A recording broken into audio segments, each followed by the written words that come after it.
All right, Thoroughbreds, welcome to the first episode of Stable Chat. So we're going to run these episodes whenever there's something, significant that can't wait till the next podcast. So we'll jump on real quick, just give it a hit with our thoughts. Whoever on the panel can join in at the time, they'll be there. We'll give it a real quick chat. We've just got a couple of little tokens that we want to talk about tonight. How you going, Ringer, mate? Yeah, good, Britto. Good, mate. Big 24 hours in thoroughbred land, so I'm keen to get into a quick chat about what's going on down at Red Hill. Yeah, mate. Yeah. So, first of all, obviously, this is about the Kevin Walters standing down. I don't think we're going to call it a sacking. He probably saved face or whatnot, but he jumped before he was pushed, essentially. First of all, tribute to Kev. We wish him well. No bad blood. Yeah, Can't be definitely. too much of a Can't be too much of a bad blood if they're going to keep him on it as an ambassador. So, probably as mutual as a mutual agreement could be. But I don't know. Maybe it was just a way that they got around a bit of compensation there or something like that in the contract. So Yeah, definitely, mate. And Kev's a club legend.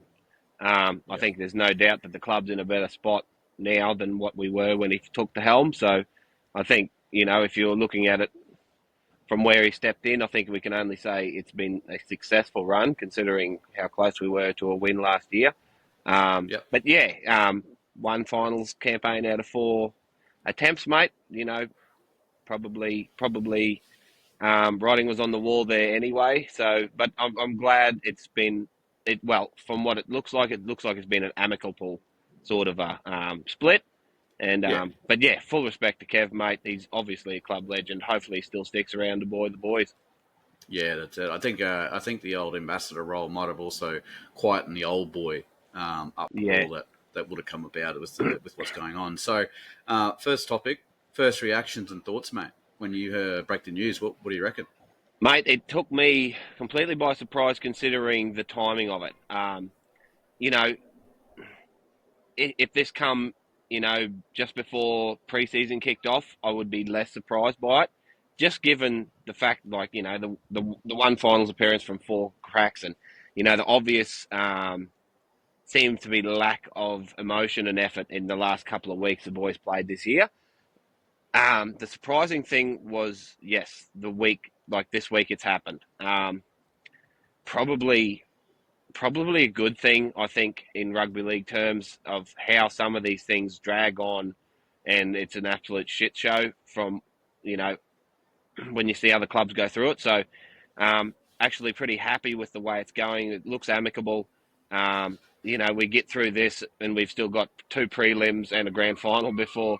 So, this will be old news by the time we Yeah, roll around. So, as long as they've got some uh, backup plans in place, and have some really good options there, I think it's probably a really smart way that they've gone about it. yeah. I think. I mean, we can speculate all we want when this started. Did it start after Origin? Was it Yeah, the review that kicked it into gear? Like all that sort of stuff. We can speculate till the cows come home. But the simple fact is, I really love what they've done as bad as it is, getting rid of your coach and going through that whole dilemma, blah blah blah. You can tell that we've got some experience in the yeah, board. We've got experience in that CEO in Donahue, who used to be down at the Storm, obviously. yeah. All the boys are on holiday. They're out of hmm the country. Well, I'm not sure if all the boys are out, but the majority of the boys are out of the country. So they can't get hit with the media. They can't get Yep. they can't get rolled into it and all this sort of stuff into the Storm. Um, Finals is right around the corner. We've got media got way bigger fish to fry. Exactly. Um, we locked this in. One thing that I will speculate on though is who are they going to get to replace? I can't help Yep. but feel they already know who their man is. Yeah, me too. Um, and I'm guessing what will tell is how fast it will be announced. Yes. If anyone's dipped their toes into legal world at all, you know that it's at a snail's pace. Mm. Everything gets read and then reread and goes back and forth in the Yeah. negotiations and whatnot. If they turn this around within a week, I would say that they would want to have an announcement before the grand final. That way, again, the media storm just completely ignores them, sort of thing. And if that's the case, then I honestly think that they already know their man, and the talks were in place pretty much as soon as that review came about. So Well, that definitely seems to be. Well, you'd hope the way it's all happened and how professionally clean cut it's all happened. It's almost as if they've got their ducks in a row. Like, yeah, obviously, we'll soon find out. But like you yeah, said, um, you if you didn't have something in the wings, why would you send your coach into oblivion and have like a month or yeah, 2 months of free fall of media yeah, attention leading into preseason? So, and you're dead right about having the players over, like not in and around the media. So you haven't got journalists in their face saying what happened to Kev. Like, was it? Did he lose the players? Did he? Blah blah blah yeah, blah blah. Yeah, so in that way, it's very smart, and I'm with you in thinking that they have their coach already yeah. signed, sealed, and delivered, and this is just a way to get their ducks in a row. Yeah, that's it. All right. Well, good segue into moving on to it. So, I've got a list here of who replaces Kev mainstream thinking. So, what I've seen on social media, what the media is reporting, all that sort of stuff. We've got Madge. Yep, So, Madge has Reynolds history. He has positive Reynolds history. That's a big one. But he has the New South Wales commitment. We've got Demetrio, who has a negative mm, Reynolds history, and I believe he's got a PNG national coaching commitment. yep, I think that's the case. Billy Slater loves Reece Walsh. He knows Cobbo. mm, He knows Carrigan. He knows all them boys. But he has the Queensland commitment. And then just to put it out there, Brad Arthur's been mentioned a lot, but he's just re-signed with Leeds Rhino. yeah. So that's the mainstream. Who are you going with out of those? Oh, mate, in a perfect world, I think it'd be Billy, if I could Yeah, pick my own. But it's funny, we only had this conversation a couple of potties ago about the potential who was out there, and I wonder whether Madge, hard nosed, bring the boys back down to earth and grind them into the dirt and say, no, this is how you win a prem.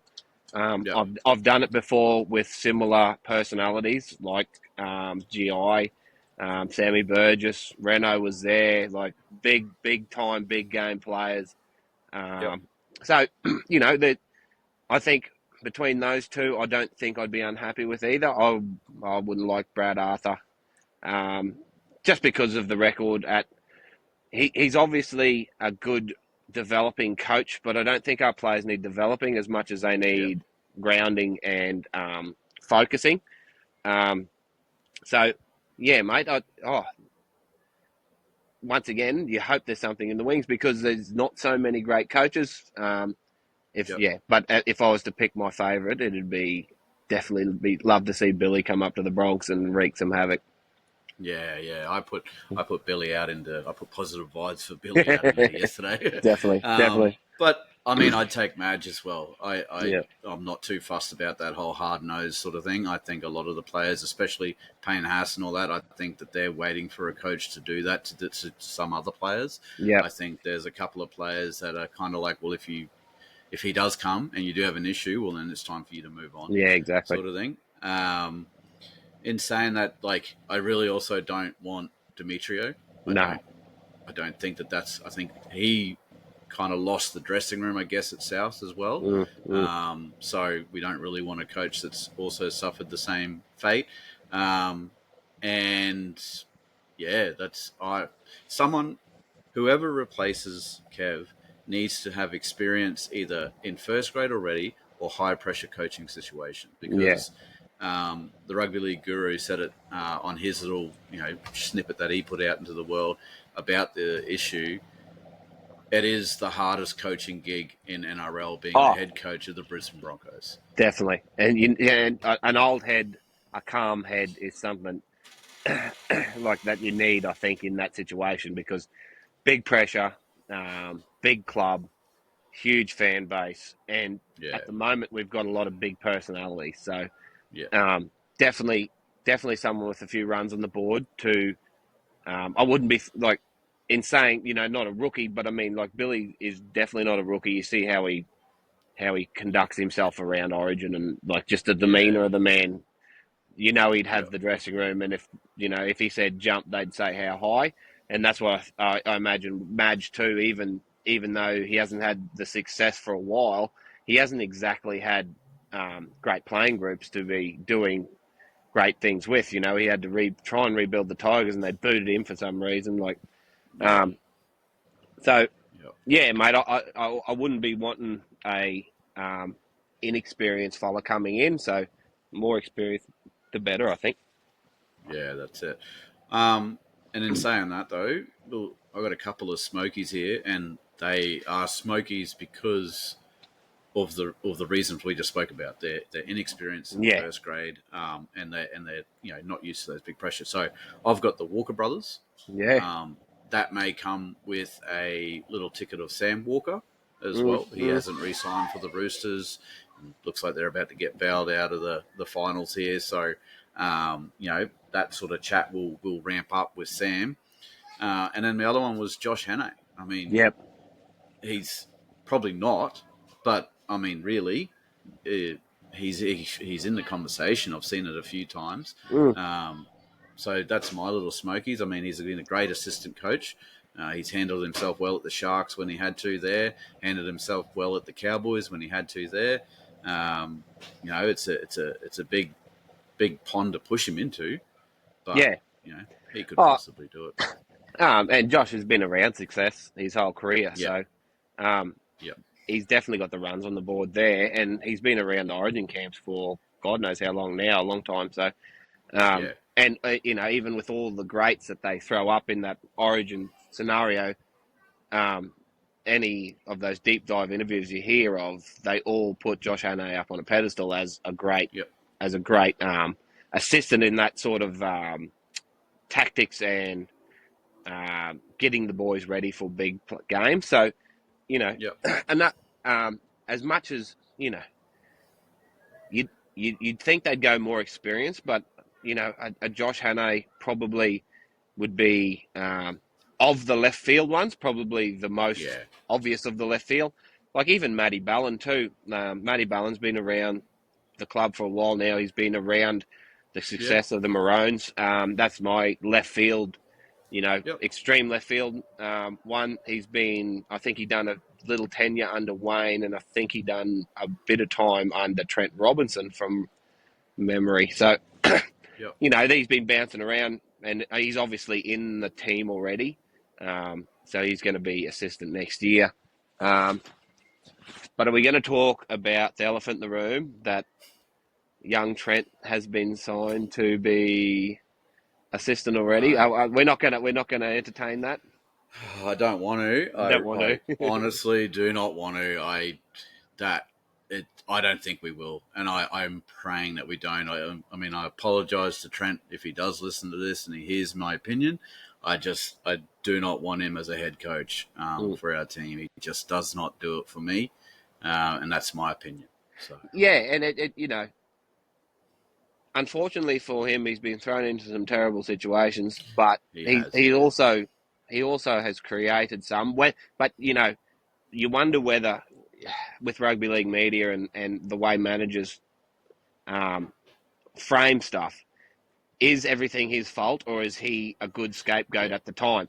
But if he goes, if he comes and be his assistant and we get a couple of successful years, all of a sudden his value goes up again. So yeah, that yeah, that is hopefully. I'm with you in that. I wouldn't like to see Trent as head coach just because of that reason that he hasn't got the runs on the board. However, experience wise, he's seen a hell of a lot. So yeah. he's True. probably not a bad head to have in the room when we're like going through this phase. Um, got to remember too, like Trent Barrett was an exceptional player. So Yeah, yeah, um, what role he might fill in, I think there's definitely a role there, and maybe there has been a bit of scapegoating involved in his whole situation. So but yeah, I don't want to see him as the head coach, but I'm happy he's at the club just to bring that outside, yeah, that outside experience and that outside perspective.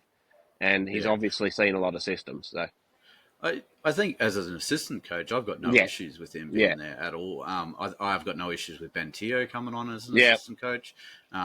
Ben's done a bit of time under Wayne. If Josh Hannay does come in, he's done a bit of time under Paul Green. Mm. So some really good systems there that we can bring in. Madge, I feel Teo was at the Rabbits with Madge when they won Yeah, the yeah, when they premiership. won the Yeah, premiership, yeah. yeah. So I mean, it is all pointing to Madge. I know, but we do have someone that I talk to who's adamant that it's not Madge. Yeah. So we'll soon see if the mail from him is And good or not. But too, with Madge, he's just broken into a successful New South Wales campaign. So yeah, it'd be a big exactly. call for Yep. him to leave that straight away after, like, the whole of New South Wales will be like, nah, bruh, we finally won a series, so let's you stick around here for a bit before you go up to Queensland and do some damage. So yeah, and I guess I it might be a bridge, but might be, but I mean that also brings up the topic: is what's held on a higher pedestal, state of origin coach or NRL coach? and So NRL yeah, Broncos I guess coach. that's one thing we got to think of. One thing it might do, Yeah, it might that prompt too. New South Yep. Wales to actually give him a full time bloody contract instead of a 6 month one. So if his Yeah. name's in the water, Well, hey, you'd that's hope his manager's at least asking for a 12 month New South Wales contract. mate, that'd be a great bargaining chip. It's like, hey, I can go over Yeah, here, guys. So let's go. yeah, So, exactly. but nah, all right. Well, I think we hit a few nails on the head there. Thoroughbreds, if you got any discussions you want, light it up in the comment section. We'll be putting a little snippet out on all the socials and whatnot. So get around it. Let us know your thoughts, and we'll wait and see what happens. Yeah, mate, that it's going to be very interesting. Can't wait to see how it unfolds, and hopefully, we're a professional enough outfit to not let this spiral into a media circus, and we can lock down something pretty quick. Yep, 100%. All right. See you around, Thoroughbreds. See you at the next episode. Catch you later. See you, boys. That was absolute diabolical.